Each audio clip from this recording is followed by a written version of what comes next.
אזרחי ישראל היקרים, כמוכם גם אני הזדעזעתי אתמול. ראיתי את סרטוני הזוועה של הבנים היקרים שלנו, רום ואביתר.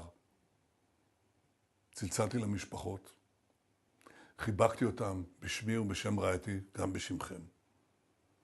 תראה אותם נמקים בצינוק, אבל המפלצות של החמאס שעוטפות אותם, להם יש זרועות אבות בשר.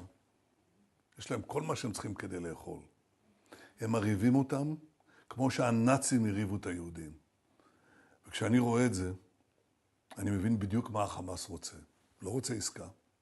הוא רוצה לשבור אותנו. באמצעות סרטוני הזוועה האלה, באמצעות תעמולת הזוועה השקרית שהוא מפיץ בעולם. אבל אנחנו לא נשבר. אני מתמלא בנחישות עוד יותר חזקה.